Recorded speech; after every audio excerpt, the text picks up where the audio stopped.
तर्क संग्रह का विचार करते हुए हम लोग वायु का विचार कर रहे थे। वायु में उसका लक्षण, वायु का लक्षण किया गया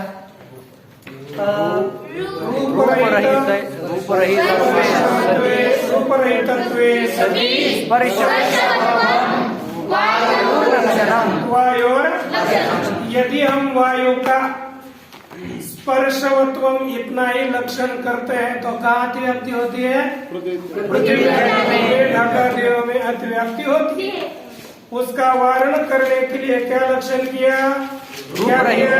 रूप रहितत्वम। केवल हम रूप रहितत्वम इतना ही लक्षण करते तो क्या होता? अतिव्याप्ति होती। उसका वारण करने के लिए क्या किया? स्पर्शवत्वम दिया तो पूरा लक्षण हो गया।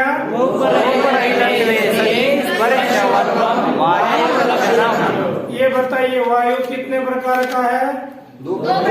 कौन सा? नित्य कौन सा है? अनित्य कौन सा? कार्य रूप जो वायु है वो पुनः कितने प्रकार का है? कितने प्रकार का है? 3 प्रकार का है। अच्छा, 3 प्रकार का यह वायु है। इसमें अब यह वायु 3 प्रकार का बताया। कौन कौन सा? पहला है शरीर। वायु का शरीर कहाँ है? वायु लोक में है। इंद्रिय कौन सा है? स्पर्श ग्रह। कौन सा इंद्रिय है? हाँ, तो उसका लक्षण क्या है? स्पर्श इंद्रिय। क्या लक्षण है?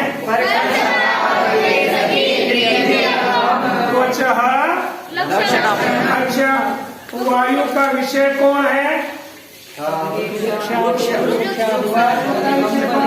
वृक्षादि कंपनी क्या है?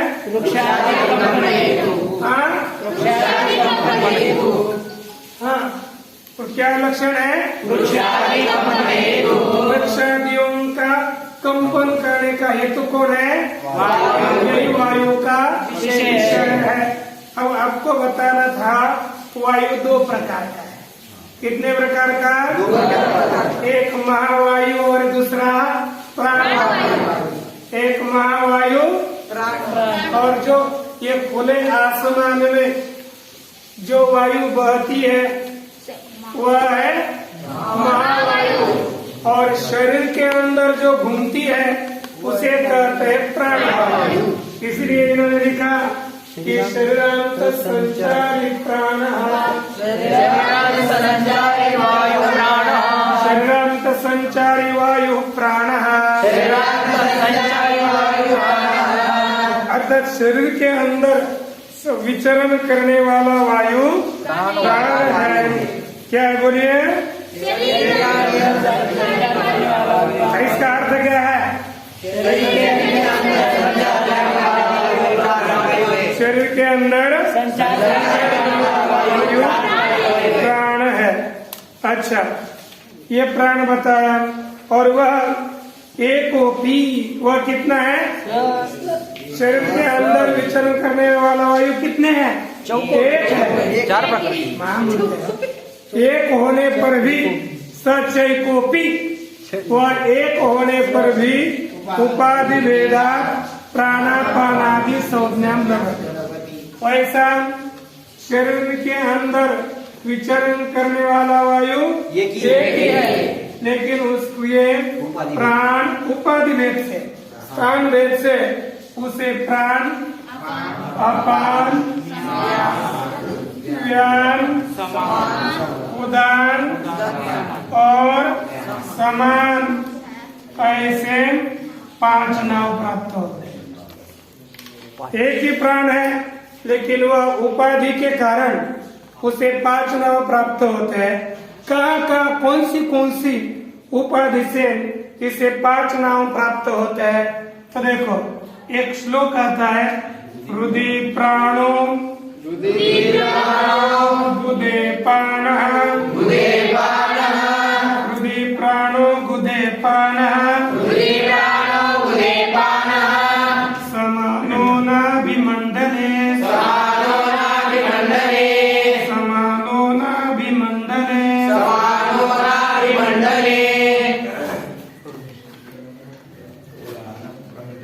उदानकण्ठदेशस्थो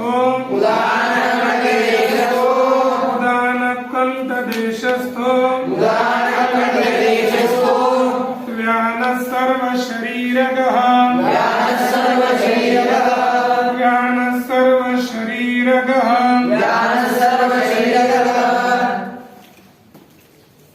इसका अर्थ है हृदय में प्राण रहता है। हृदय में हृदय रूपी उपाधि लगने से उसे प्राण कहते हैं। गुद स्थान में अपान वायु रहता है। नाभि मंडल उदर स्थान में यहाँ पर समान वायु रहता है। कंठ देश कंठ में उदान वायु रहता है और सभी शरीर में व्यान वायु रहता है। ये अलग अलग उपाधियों के कारण इसे 5 नाम प्राप्त हुए हैं। इसलिए मूल में लिखा सचैकोपी, स अर्थात वह वायु शरीरांत संचारी वायु एक होने पर भी प्राण अपान इत्यादि नाम को प्राप्त करता है। लिखा कि नहीं, प्राणापान आदि संज्ञान लभते, प्राण अपान इत्यादि नाम को प्राप्त होता है कि नहीं? अच्छा, अब हम इसके आगे चलते हैं। पदकृत्य में लिखा कि शरीरांत संचारी थी। देखो प्राण का लक्षण करते हैं शरीरांतर, बोलिए शरीरांतर संचारित्वे सति शरीरांतर संचारित्वे सति वायुत्वं शरीरांतर संचारित्वे सति वायुत्वं प्राणस्य लक्षणं शरीरांतर संचारित्वे सति वायुत्वं प्राणस्य लक्षणं। यदि हम लोग वायुत्वम इतना ही प्राण का लक्षण करते तो क्या दोष होता? महावायु में लक्षण जाता। किसमें? महावायु में भी वायुत्व है, वह प्राण नहीं, उसमें लक्षण जाएगा। कितना लक्षण करने पर? एकाग्र होकर बोलिए वायुत्वम। कितना लक्षण करने पर? वायुत्वम लक्षण करने पर किसमें जाता है? क्योंकि महावायु में भी वायुत्व है, इसलिए उस वायु महावायु में हुई जो अतिव्याप्ति उसका वारण करने के लिए क्या विशेषण देना पड़ेगा? शरीरांतर संचारित्वम। क्या विशेषण देना पड़ेगा? शरीरांतर संचारित्वम। तो पूरा लक्षण क्या होगा?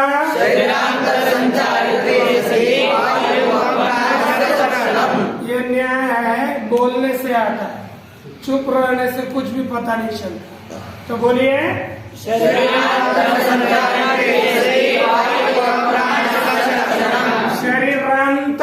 अर्थात शरीर के अंदर, शरीरांतर अर्थात शरीर के अंदर, संचार अर्थात घूमने वाला, शरीर के अंदर घूमने वाला जो वायु उसे कहते हैं प्राण। क्या कहते हैं? तो प्राण का लक्षण क्या है?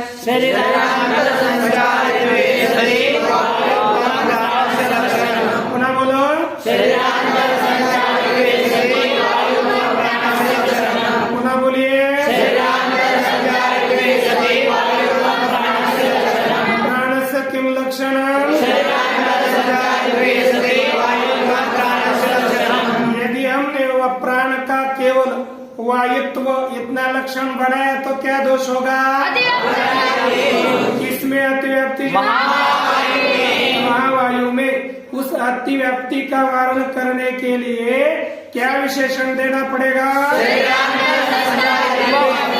संचार शरीरांतर संचार, ये विशेषण देना पड़ेगा। ये विशेषण देने के पश्चात कौन सा लक्षण बनेगा?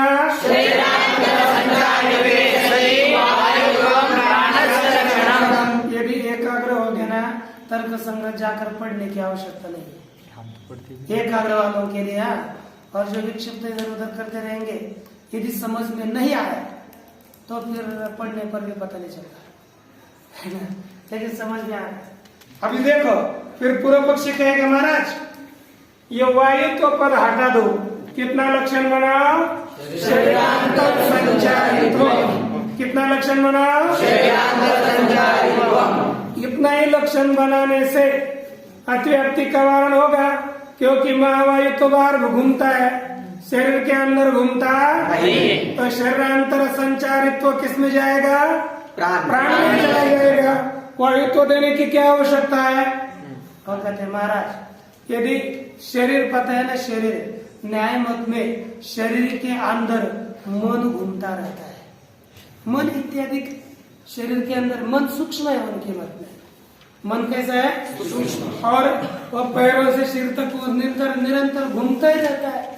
तो शरीरांतर संचारित्व, संचारी कौन हो गया? मन भी है। शरीरांतर संचारी हो गया। तो हमने लक्षण किसका किया? प्राण का। किसका किया? और जा रहा है किसमें? तो उसका वारण करने के लिए क्या देना पड़ेगा? मन में कौन सा धर्म रहता है? मन में कौन सा रहेगा? वायु तो रहेगा क्या? शरीरांतर संचारित्व तो है, लेकिन मन में वायुत्व।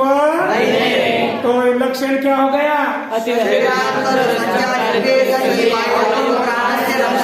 क्या लक्षण हुआ? ये प्राण का निर्दुष्ट लक्षण हुआ। तो देखिए पदकृत्य में लिखते हैं, महावायवादौ अतिव्याप्ति वारणाय विशेषणम। देख ले, वायु तो इतना करेंगे तो किसमें अतिव्याप्ति होगी? महावायु में। किसमें अतिव्याप्ति होगी? उसका वारण करने के लिए विशेषण दिया। अर्थात क्या दिया? कुछ भी बोलते रहते हो, शरीरांतर संचार। टाइट बैठो। और ये क्या ध्यान दो, क्या कितना लक्षण करने पर महावायु में अतिव्याप्ति होती है? तो उसका वारण करने के लिए क्या विशेषण देना पड़ेगा? तो पूरा लक्षण क्या होगा? ये देखो, जितना प्रश्न पूछे है ना उतना ही उत्तर देना है। अधिक दोगे तो अर्थात बुद्धि अनियंत्रित है ना। जितना है उतना ही बस। अब देखिए, कितना लक्षण करने पर मन में अतिव्याप्ति होती है? कितना लक्षण करने पर मन में अतिव्याप्ति होगी? इसलिए लिखा इन्होंने। और उसका वारण करने के लिए क्या देना पड़ेगा? वायु तो ये विशेषण है कि विशेष्य है? विशेषण क्या है? इधर तिकड़े बोलने मत। ये क्या बोल रहा है देखो, सुनो ना। विशेषण क्या है? सप्तमी जब जोड़ते हैं तब करनी पड़ती है लक्षण बोलने के लिए। बोलते समय तो उसको प्रथमांत ही बोलना है ना। विशेष्य क्या है? विशेषण। लक्षण में विशेष्य नहीं होगा तो आप कहाँ पर अतिव्याप्ति होगी? मन में। नहीं। हाँ, विशेष्य नहीं होगा तो मन में बुद्धि होनी चाहिए। नहीं क्या? हाँ, यदि लक्षण में विशेषण नहीं होगा तो किसमें अतिव्याप्ति होगी? महावायु में अतिव्याप्ति वारण करने के लिए क्या पद देना पड़ेगा? शरीरांतर संचारित्व। इतना लक्षण करने पर किसमें अतिव्याप्ति होती है? उसका वारण करने के लिए क्या पद देना पड़ेगा? इतना हो गया? अब फिट होना चाहिए। अच्छा, अब देखो, एक वायु होता है शरीर इतना कहा, ये संचारी मत पद दीजिए। क्या करें?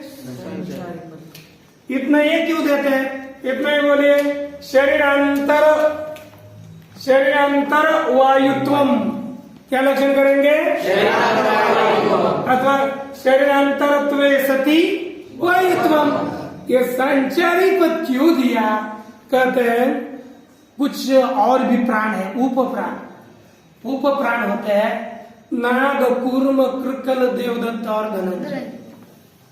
विचार सागर पढ़े? हाँ, पढ़े कि नहीं? विचार सागर में यहाँ आता है, आया अभी तक नहीं आए, बाद में आएगा। नाग, कूर्म, कृकल, देवदत्त और धनंजय, ऐसे और 5 उप प्राण है। कितने हैं? ध्यान लिख कर रखो, आपको काम में नहीं।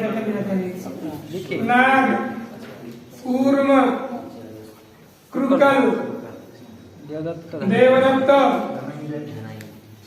और धनंजय, इस तरह से 5 उप प्राण है। ये धनंजय होता है ना, जब आदमी मरता है तब वो अपने आप कैसा होता है? फूलता है। एक आदमी मक्की काटती है ना, चींटी काटती है, तब वहां पर सूज जाता है कि नहीं? फूलता है कि नहीं? ये शरीर जिस वायु से सूझता है, फूलता है, उसे कहते हैं धनंजय। वो वायु कौन सा है? धनंजय। तो धनंजय वायु शरीर को फुलाता है, इसलिए ये वायु शरीर के अंदर, अरे कहा घूम रहे पाठ छोड़कर, जाओ आप बस करना चाहे, इधर उधर घूमते रहे। अब देखो, धनंजय है कि नहीं? कि धनंजय ये वायु है, इसके कारण शरीर क्या होता है? फूलता है ना? यानी शरीर ऐसा होता है। तो इस शरीर में घूमता नहीं है, ये वायु शरीर में है लेकिन निरंतर घूमता नहीं। इसलिए ये धनंजय में शरीर अंतर संचारी वायु बोलेंगे तो धनंजय रूपी शरीर वायु में अतिव्याप्ति होती है। उसका वारण करने के लिए क्या पद देना पड़ेगा? क्या पद देना पड़ेगा? संचारित्वम। तो पूरा लक्षण क्या होगा? बोलिए,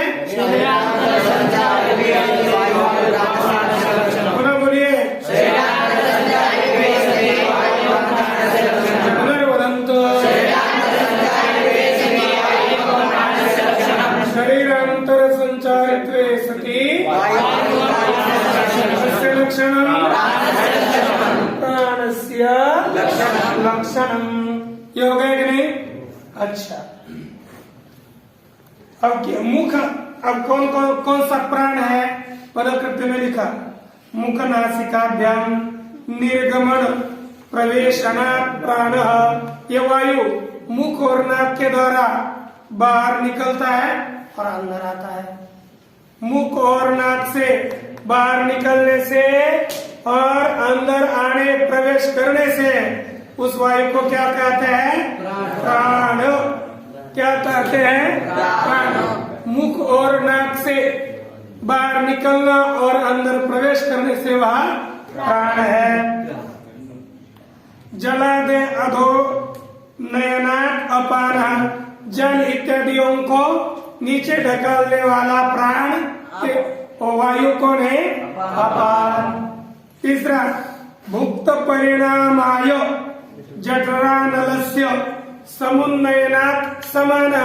हमने जो खाया है, पेट खाया हुआ, उसका परिणाम पचे, क्योंकि हम खाते हैं ना तो पचता है।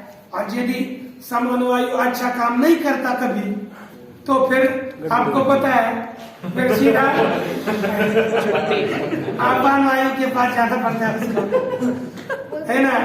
भुक्त परिणामाय, खाए हुए के परिणाम के लिए, पचने के लिए जठरानलस्य, तो जठराग्नि होता है ना, जठराग्नि का जो समुन्नयन अर्थात जठराग्नि को जो प्रदीप्त करता है, क्योंकि पेट में अग्नि है, जब हम क्या होता है ना भोजन करते हैं, भोजन के पहले पानी पीते हैं और ऊपर से भोजन करते हैं तो अग्नि शांत होती है पहले, क्योंकि आग के ऊपर पानी डालेंगे तो बुझेगी कि जलेगी? बुझेगी। इसलिए भोजन के पहले पानी नहीं पीना चाहिए, आग बुझ जाएगी तो फिर अपना फिर भोजन पचेगा नहीं।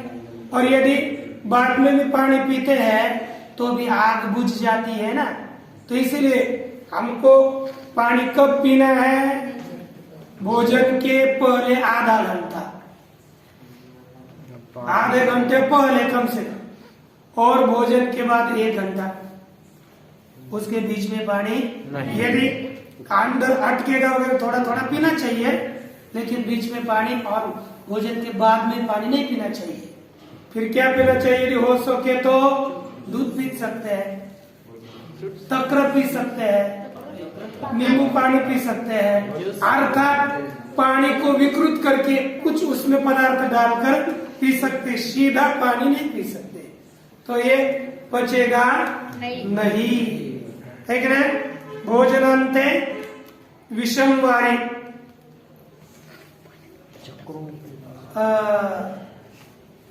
अपच होने के बाद, अपच होता है ना, अपच, तब पानी पीना चाहिए, ये औषध होता है। ऐसा एक है तो यहाँ पर इसमें दिया, हम कहाँ से कहाँ चले गए?